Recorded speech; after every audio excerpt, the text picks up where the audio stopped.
स्वागत है आपका आज एजुकेशन पे। अब हम लोग एनसीईआरटी की श्रृंखला में हिस्ट्री का आज देखेंगे चैप्टर नंबर 9, है ना। और ये चैप्टर 9 क्या कह रहा है? तो चैप्टर 9 में है व्यापारी, राजा और तीर्थयात्री। देखो इन तीनों का आपस में क्या सामंजस्य है, क्या इन लोगों का आपसी संबंध है। तो व्यापारी क्या करते थे?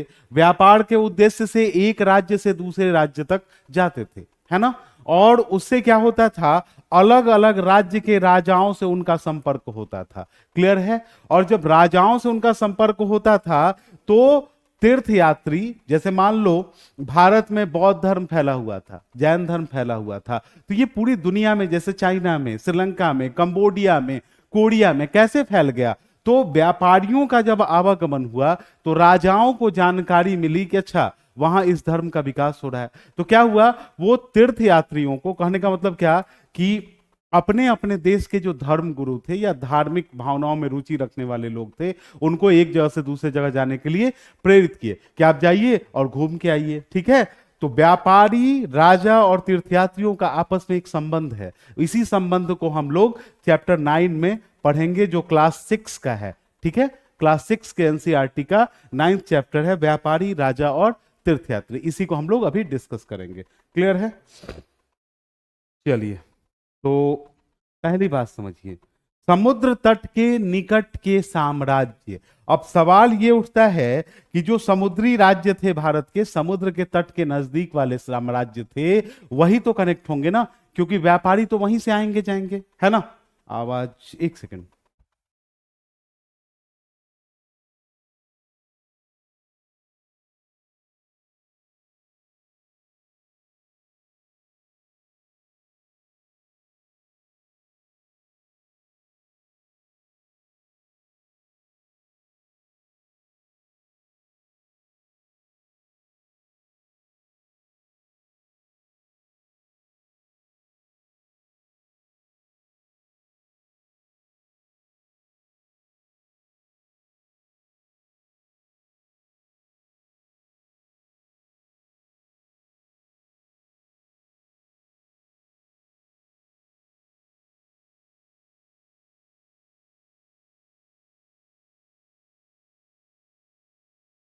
थे समुद्र तट से नजदीक के साम्राज्य की हम लोग चर्चा कर रहे थे। देखिए, समुद्र तट से निकट के साम्राज्य कहने का मतलब क्या, दक्षिण भारत के साम्राज्य। कहां का साम्राज्य? तो दक्षिण भारत का साम्राज्य। क्लियर है।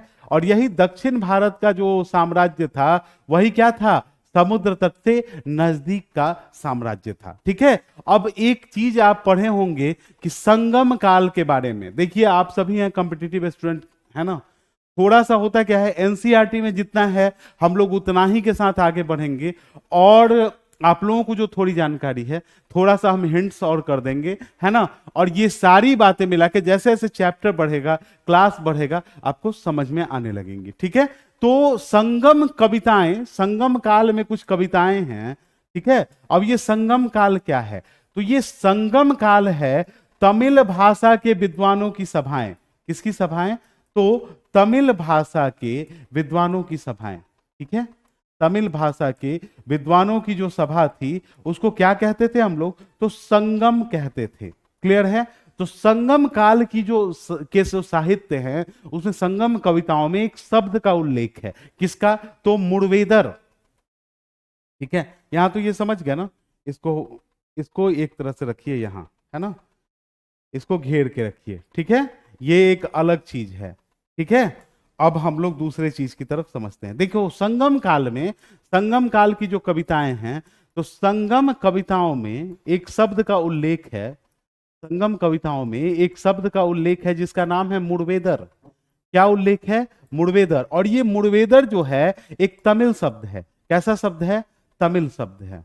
ठीक है। अब मुड़वेदर का अर्थ क्या होता है? मुड़वेदर का अर्थ है तीन प्रमुख, है ना। मुड़वेदर तमिल शब्द है, इसका अर्थ क्या है? तो तीन प्रमुख, है ना। तीन प्रमुख परिवार कह लो, शासक कह लो, या राज्य कह लो। तो दक्षिण भारत में जो साम्राज्य था, जो विकसित था, वह तीन साम्राज्य जनरली विकसित था। कौन कौन? तो दक्षिण भारत का जो साम्राज्य था, वह विकसित था किसमें? चोल, पांड्य और चेर। कौन सा? चोल, पांड्य और चेर, यह तीन साम्राज्य जो था वह दक्षिण भारत में डेवलप था। ठीक है, तीन साम्राज्य दक्षिण भारत में डेवलप था, है ना। और जो एक राज्य का नाम था पुहार, ठीक है, पुहार या कावेरी पट्टनम, क्या नाम था? कावेरी पट्टनम, ठीक है, कावेरी पट्टनम। यह एक बंदरगाह शहर था, ठीक है, बंदरगाह था, है ना। अभी हम लोग व्यापारियों के बारे में और राजा का संबंध पढ़ रहे थे, तो पुहाड़ या कावेरी पट्टनम किसका बंदरगाह था? तो चोल साम्राज्य का बंदरगाह था। क्लियर है। और यहां से क्या होता था? तो रोम के साथ व्यापारिक संबंध का उल्लेख मिला है। और पांड्यों की राजधानी कहां थी? तो इनकी राजधानी मदुरई थी। मदुरई कहां है? तो तमिलनाडु में है, ठीक है, मदुरई कहां है? तमिलनाडु में है, ठीक है। और चेर वंश का शासन अगर कह लो तो वर्तमान केरल जो है, ठीक है, वर्तमान केरल जो है वह चेर शासकों की क्या थी? साम्राज्य थी, चेर शासकों का साम्राज्य था। क्लियर है। और यही तीन राज्य चोल, पांड्य और चेर आज से लगभग कितने हजार साल पहले? तो 2000 साल पहले। कितने हजार साल पहले? तो 2000 साल पहले ये दक्षिण भारत के शक्तिशाली साम्राज्य थे। क्लियर है। और एक और बात आप जानिएगा, अभी भी भारत में नॉर्थ इंडिया में तो कहीं समुद्र है नहीं, साउथ इंडिया में ही समुद्र है। और दक्षिण भारत की एक लंबी तटरेखा जो थी वह किससे डेवलप थी? तो समुद्र से घिरी हुई थी, नदियां थी। और दक्षिण भारत जो है वह दक्षिण भारत मेनली किस नदी पे? तो कावेरी नदी पे डिपेंडेंट है। किस नदी पे? कावेरी नदी को। अच्छा, ये इतनी इंपॉर्टेंट है नदी कि इसको दक्षिण भारत की गंगा भी कहा जाता है, ठीक है, दक्षिण भारत की गंगा भी कहा जाता है कावेरी नदी को। तो ये तीनों साम्राज्य चोल, पांड्य और चेर, इनका संबंध किससे था? तो कावेरी नदी से था। किससे था? कावेरी नदी से था। क्लियर है। तो ये तो एक समुद्र तट के निकट के साम्राज्य थे। कौन कौन? चोल, पांड्य और चेर, ये दक्षिण भारत के साम्राज्य थे। और संगम काल मतलब तमिल भाषा के विद्वानों की सभा और संगम कविताओं में एक शब्द का उल्लेख है जिसका नाम है मुड़वेदर, और यह एक तमिल शब्द है, ठीक है। अर्थ होता है तीन प्रमुख शासक। और ये तीन प्रमुख शासक कौन? चोल, पांड्य और चेर। चोल वंश की का बंदरगाह शहर था पुहार या कावेरी पट्टनम, ठीक है। पांड्यों की राजधानी मदुरई थी। और चेर साम्राज्य कहने का मतलब क्या? वर्तमान कौन सा राज्य? तो वर्तमान केरल। क्लियर है। चलिए और आगे बढ़ा जाए, है ना, और आगे बढ़ा जाए। और आगे बढ़ने से पहले कुछ बातें और समझ लीजिए, ठीक है। और आगे बढ़ने से पहले कुछ और बात समझ लीजिए, है ना। एक सेकंड रुकिएगा, हम देखना चाहते हैं कि अगले स्लाइड में, चलिए नहीं, आपको यही समझा देते हैं, है ना, आपको यही समझा देते हैं, ठीक है। वहां तो रेशम मार्ग की चर्चा है ना।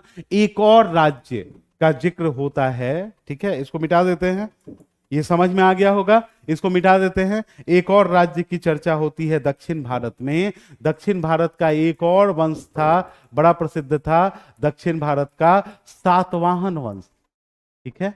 कौन सा वंश? सातवाहन वंश। और ये सातवाहन वंश तो जो था इसको दक्षिणापति कहा जाता था। क्या कहा जाता था? दक्षिणापति, ठीक है। सातवाहन वंश को क्या कहा जाता था? तो दक्षिणापति कहा जाता था, या दक्षिणापथ के स्वामी भी कहा जाता था। क्या कहा जाता था? दक्षिणापथ के स्वामी। सार सारांश क्या हुआ इसका? तो सार सारांश हुआ कि साउथ की तरफ जो रास्ता जाता था उस पे किसका कब्जा था? सातवाहन वंश का कब्जा था, ठीक है। और इस वंश का सबसे प्रमुख शासक कौन था? गौतमी पुत्र सातकर्णी।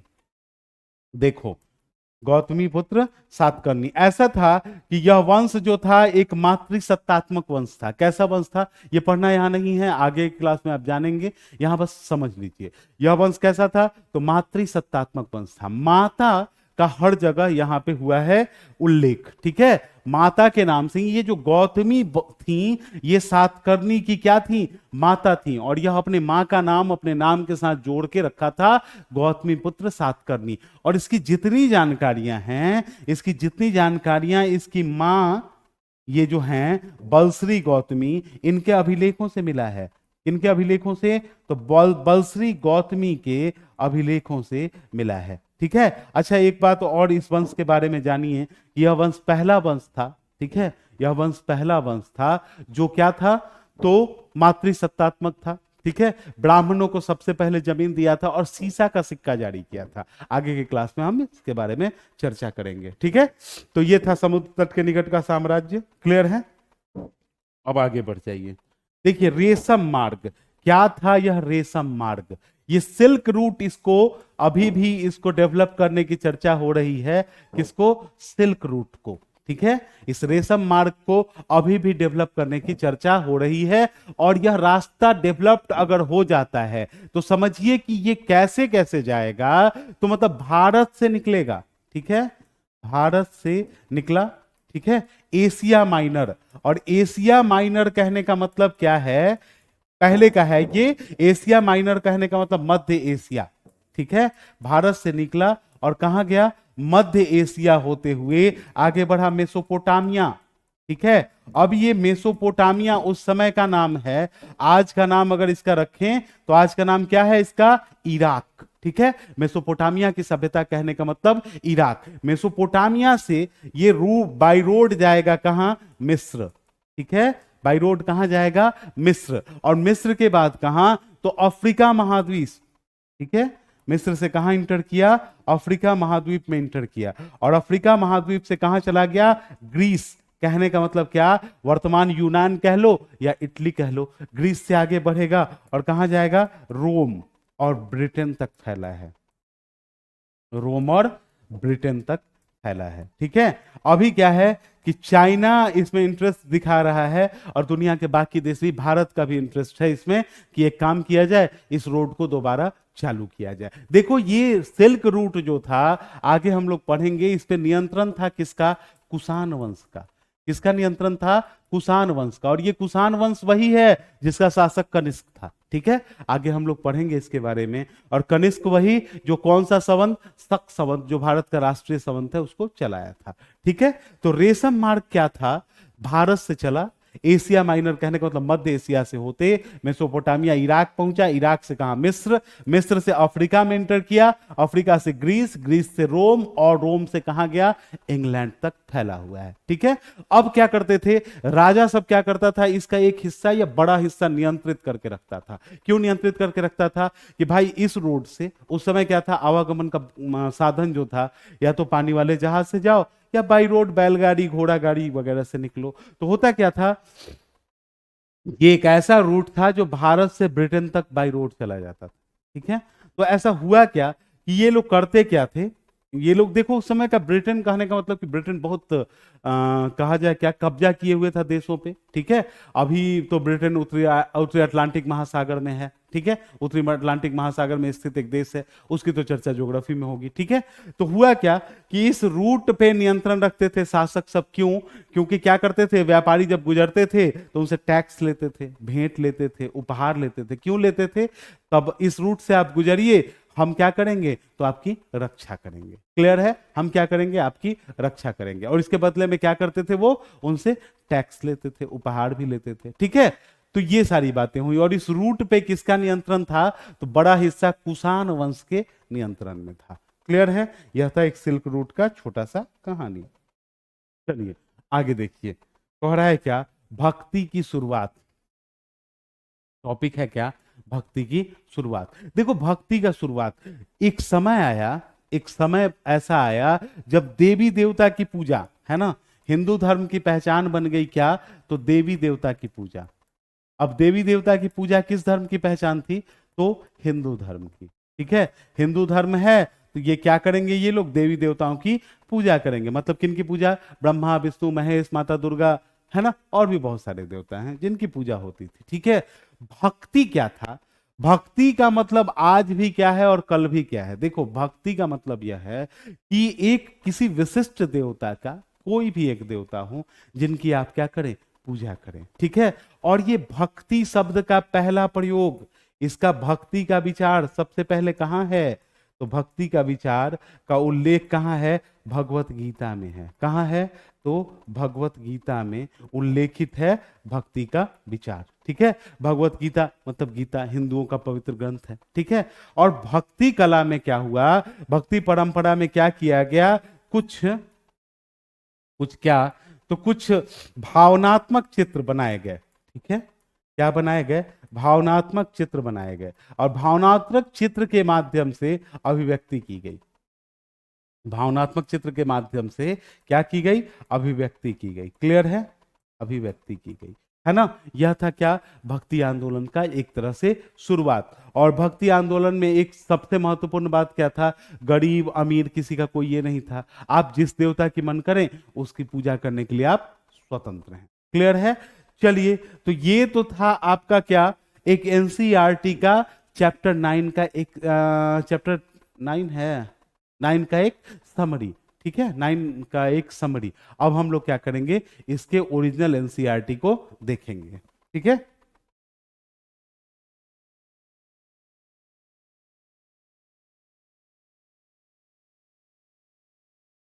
चलिए, तो ओरिजिनल एनसीईआरटी की तरफ हम लोग क्या करें, बढ़ें।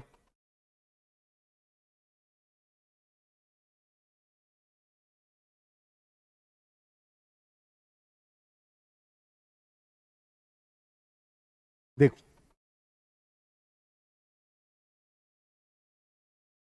यह है क्या, ओरिजिनल एनसीईआरटी का पेज, है ना। चैप्टर का नाम क्या है, व्यापारी, राजा और तीर्थयात्री, ठीक है। आपको जहां तक पता है एनसीईआरटी के बारे में, कि एनसीईआरटी की क्या रही है, एक परंपरा रही है, ठीक है। एनसीईआरटी की एक परंपरा रही है, इसमें क्या किया जाता है, कहानियों के माध्यम से, है ना, अभिव्यक्ति की जाती है बातों की, ठीक है। चलिए, तो एक कहानी का उल्लेख है यहाँ, हम लोग भी देखते हैं इस कहानी को, है ना। तो कह रहा है क्या, बाजार में घूमती जगनी, जगनी अपने गांव के मेले की में आस लगाए बैठी थी। स्टील के चमकदार बर्तन, रंग बिरंगी प्लास्टिक की बाल्टियां, शोक रंग के फूलों के प्रिंट वाले कपड़े, चाबी चलने मजेदार खिलौने उसे अच्छे लगते थे। इन चीजों को बेचने वाले दुकानदार बसों और ट्रकों पर आते थे और रात में सामान समेट कर वापस चले जाते थे। जगनी को लगता था कि हमेशा इस तरह क्यों घूमते रहते हैं। माँ ने बताया कि क्या है, वो व्यापारी हैं, वे चीजों को एक जगह से खरीदते हैं और जहां ये बनाए जाते हैं उन्हें मेलों में बेच देते हैं, ठीक है। यह तो जगनी को क्या लगा। चलिए आगे देखते हैं अगले पेज पे। तो कह रहा है क्या, व्यापार और व्यापारियों के बारे में जानकारी, अध्याय 8 में हम आपको पढ़ाए हैं उत्तर के काले पॉलिशकृत बर्तन के बारे में हम आपको पढ़ाए हैं। ये खूबसूरत बर्तन क्या, इनकी कटोरियां और थालियां उपमहाद्वीप के अनेक पुरा स्थलों से मिली है। सवाल उठता है कि इन जगहों पर यह बर्तन कैसे पहुंचे। ऐसा अनुमान लगाया जाता है कि जहां ये बने थे वहां से व्यापारी इन्हें लाकर अलग अलग जगहों पर बेचते थे। दक्षिण भारत सोना, मसाला, खास तौर पर काली मिर्च और रत्न आभूषण, कहने का मतलब कीमती पत्थर के लिए प्रसिद्ध था। काली मिर्च को रोमन साम्राज्य में क्या कहा जाता था, तो काला सोना भी कहा जाता था, कल आपको बताए हैं। व्यापारी इन सामानों को समुद्र और सड़कों के रास्ते रोम पहुंचाते थे। दक्षिण भारत में अनेक रोमन सिक्के मिले हैं, और कहां मिले हैं, अरिकमेरू। अरिकमेरू कहां है, पुदुचेरी में है, ठीक है, कल के क्लास में आपको हम बताए थे, ठीक है। चलिए, एक व्यापार से जुड़ी हुई एक कविता है, ठीक है। पूर्वी समुद्र तट पर स्थित पुहार पत्तनम के बारे में देखो, समुद्र जहाज पर लाए गए तेज तर्रार घोड़े, गाड़ियों पर काली मिर्च की गठरियां, हिमालय से मिले रत्न और सोना, दक्षिण की पहाड़ियों से चंदन की लकड़ियां, दक्षिण सागर के मोती और पूर्व सागर के मूंगे, गंगा और कावेरी की फसलें, श्रीलंका से आए खदान, म्यांमार में बने मिट्टी के बर्तन और दुर्लभ कीमती आयात। क्लियर है, ये कविता है और कविता के माध्यम से बताया गया है। व्यापारी सब क्या किया, समुद्री रास्ता खोजा, हम कल आपको बताएं। मॉनसूनी हवा का क्या करते थे वो लोग, फायदा उठाते थे। यहां देखिए वही बात है, पश्चिमी तट पर पहुंचना पड़ता था। तो दक्षिण पश्चिमी मानसून कहने का मतलब कि अभी जो ये मई के महीने में जो दक्षिण पश्चिमी मानसून आती है उसके माध्यम से ये लोग क्या करते थे, आते थे, और ये लंबी यात्राओं के लिए क्या करते थे, मजबूत जहाज का निर्माण करते थे। चलिए, समुद्र तट से लगे राज्य, महाद्वीप का दक्षिणी भाग में बड़ा तटीय मैदान है जो अभी हम आपको बताए हैं। इस मैदान में कावेरी का मैदान सबसे उपजाऊ है, कावेरी मतलब दक्षिण भारत की गंगा, ठीक है। चलिए, एक शब्द आपको बताए हैं मुन्वेदार, यह तमिल शब्द है, अर्थ है तीन मुखिया, हम आपको बताए हैं 3 परिवार, और इसका प्रयोग 3 शासक परिवारों के लिए किया जाता था। किनके लिए, तो चोल, पांड्य और चेर, जो आपको हम बताए हैं, ठीक है। ये कितने, लगभग 2300 साल पहले आपको बताया है, दक्षिण भारत में काफी शक्तिशाली माने जाते थे, है ना। चलिए देखो, यहां कह रहा है कि चोलों का पत्तन, पत्तन का मतलब बंदरगाह क्या था, पुहार या कावेरीपट्टनम। पांड्यों की राजधानी कहाँ थी, मदुरई। हाँ, ये नियमित करके बजाय उपहार की मांग करते थे। कभी कभी ये सैनिक अभियान पर भी निकलते थे और आसपास के इलाके से शुल्क वसूल कर लाते थे। चलिए ठीक है। संगम कविताओं में उन मुखियाओं की प्रशंसा में कविताएं लिखी गई हैं, आपको हम बताए हैं। संगम क्या है, तमिल भाषा के विद्वानों की एक सभा है। क्लियर है। चलिए, कह रहा है क्या, सातवाहन राजवंश का प्रभाव बढ़ा। अभी हम आपको बताए हैं सातवाहनों को क्या कहा जाता था, सातवाहनों को क्या कहा जाता था, दक्षिणापथ के स्वामी, है ना, आपको बताए हैं हम, ठीक है। श्री सातकर्णी के बारे में बताए हैं आपको हम, ठीक है। चलिए, रेशम मार्ग की कहानी अभी आपको हम सुनाए हैं, है ना, रेशम मार्ग की कहानी अभी आपको हम सुनाए हैं। क्या है कहानी इसकी, यह सिल्क रूट के बारे में देखिए, यहाँ है वह किस रूट नाम से, सिल्क रूट के नाम से प्रसिद्ध हो गया। चीन के शासक ईरान और पश्चिम एशिया के शासकों के साथ उपहार के तौर पर रेशमी कपड़े भेजते थे, इसी कारण इसको क्या कहा गया, सिल्क रूट कहा गया, ठीक है, सिल्क रूट कहा गया। सिल्क रूट क्या है अभी हम आपको समझाए हैं कैसे कैसे ये जाता है, ठीक है। इन व्यापारियों को क्या करना पड़ता था, कुछ शासक इसके बड़े बड़े हिस्से पर नियंत्रण रखना चाहते थे और व्यापारियों से कर, शुल्क और तोहफे के जरिए लाभ मिलता था इनको, ठीक है। और ये क्या करते थे, व्यापारियों को लुटेरों और के आक्रमण से सुरक्षा देते थे, है ना। सिल्क रूट में नियंत्रण रखने वाले सबसे प्रसिद्ध शासक कुषाण वंश के थे, अभी आपको हम बताए हैं, ठीक है। चलिए, ये कुषाणों की राजधानी है पेशावर और मथुरा, है ना। चलिए देखिए, सिल्क रूट के बारे में आपको हम बताए हैं, है ना। सिल्क रूट का उपयोग क्या करते थे, यात्रा करने वाले व्यापारी इनका उपयोग करते थे और इसके द्वारा जहाज पश्चिम की ओर रोमन साम्राज्य तक पहुंचता था।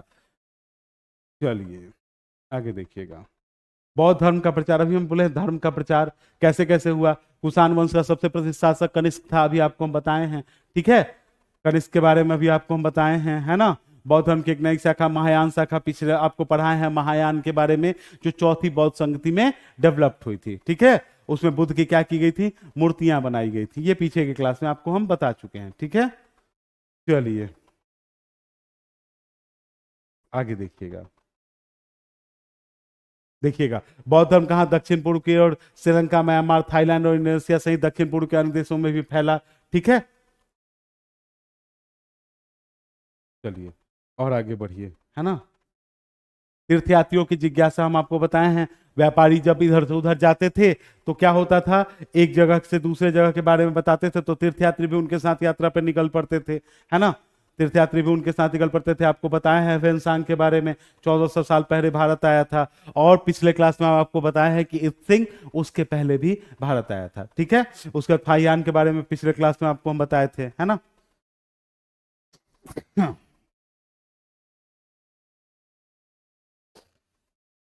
ये आपको हम बताए हैं, है ना, ये पिछले क्लास में भी आपको हम बता चुके हैं, ठीक है। नालंदा, नालंदा में बताए थे कि ह्वेनसांग भी पढ़ा था, है ना, नालंदा विश्वविद्यालय के बारे में। और जब वह पढ़ा था तो नालंदा विश्वविद्यालय का जिक्र किया था, क्या बोला था, शासक शिक्षा और बुद्धि में सबसे योग्य हैं, पिछले क्लास में आपको हम बताए हैं। और जब यह पढ़ रहा था तो उस समय आचार्य कौन थे, तो आपको हम पिछले क्लास में बताए हैं, आचार्य वहां के कौन थे, आचार्य शीलभद्र थे, ठीक है। चलिए भक्ति की शुरुआत, है ना। देवी देवताओं की पूजा हिंदू धर्म इसकी पहचान बन गई, इसमें शिव विष्णु और दुर्गा जैसे देवी देवताओं की पूजा की जाती थी। पूजा परंपरा, भक्ति परंपरा के माध्यम से की जाती थी और भक्ति उस समय काफी लोकप्रिय बन गई। किसी देवी देवता के प्रति श्रद्धा को ही भक्ति कहा जाता था, ठीक है। भक्ति का पथ सबके लिए खुला था, चाहे कोई हो, धनी हो, अमीर हो, गरीब हो, स्त्री हो, कोई भी हो, वह भक्ति का काम कर सकता था, यही बात दिया हुआ है ना। भक्ति मार्ग की चर्चा भगवत गीता में की गई है, भगवत गीता के बारे में हम लोग अध्याय 11 में पढ़ेंगे आगे, ठीक है। या भगवान कृष्ण क्या किए थे, अर्जुन को सभी धर्म छोड़कर अपनी शरण में आने का उपदेश दिए थे, है ना। चलिए ये 11 चैप्टर 11 में आपको पढ़ना है, ठीक है। उसके बाद क्या हुआ, देवी देवता की मानव रूप में पूजा की जाने लगी, आपको बताया है मूर्ति पूजा के बारे में, ठीक है। तो यही तो कह रहा है ये भक्ति शब्द किससे बना है, भज शब्द से बना है, जिसका अर्थ है विभाजित करना या हिस्सेदारी करना, है ना। भगवान और भक्त के बीच परस्पर एक अंतरंग संबंध है, जिसके बारे में हम आपको भक्ति को एक शॉर्ट ये से आपको समझाए हैं, ठीक है। चलिए हिंदू शब्द के बारे में पीछे आपको सबसे पहले बताया गया था, इंडिया शब्द से ही निकला है, सिंधु या इंडस से निकला है। अरब और ईरानियों द्वारा प्रयोग किया जाता था, किनके लिए, जो सिंधु नदी के पूरब की तरफ रहते थे, पीछे आपको पढ़ाया जा चुका है ना। चलिए ठीक है, तो देखो यहां एक प्रश्न उत्तर है इसका, देखिएगा। दक्षिणापथ के स्वामी कौन थे, सातवाहन शासक थे। मूवेंदार यह कौन थे, चोल पांडे और चेर। अश्वघोष कौन, बुद्ध चरित्र का लेखक था अश्वघोष। बोधित्व, बोधित्व का संबंध किससे था, महायान बौद्ध धर्म से। वेनसांग चीनी यात्री, ठीक है। वेनसांग कौन, चीनी यात्री। अब देखिएगा जो आपको पढ़ाया गया है वो यहां है ना। चलिए चलिए आगे देखिएगा। आगे क्या हो गया, इतना ही आपको जानना था, ठीक है, इतना ही आपको जानना था, है ना। तो देखो होता क्या है, एनसीईआरटी की एक खासियत है, जैसे जैसे क्लास आगे बढ़ता है, चैप्टर आगे बढ़ता है, तो वो पिछले चैप्टर की कुछ बातों को ऐड करते जाता है। किस लिए? ताकि आपको रिमाइंड होता रहे, है ना, कि आप जो पढ़े हैं आपको याद है ना, अच्छे से याद है ना। तो यहां जितनी बातें आपने देखी वो देखिएगा, आपका सिंधु घाटी सभ्यता के बारे में जो थोड़ा सा बताए थे वहां से भी है, बौद्ध धर्म से भी है थोड़ा सा, और यहां का मेन जो अभी आपको पढ़ाए हैं वही है, ठीक है। आप देख लिए एनसीईआरटी के ओरिजिनल पेज पे। अब हम लोग मिलेंगे अपने अगले क्लास में, उम्मीद है समझ में आ रहा होगा, है ना। समझने का प्रयास कीजिए। देखिए एनसीईआरटी जो पढ़ लिया वो सब कुछ कर सकता है, ठीक है। भारत का कोई भी कंपटीशन जो होता है वो इसी पे बेस्ड होता है ना। तो इस पे थोड़ा ध्यान दीजिए। फिर मिलते हैं हम लोग अगले क्लास में।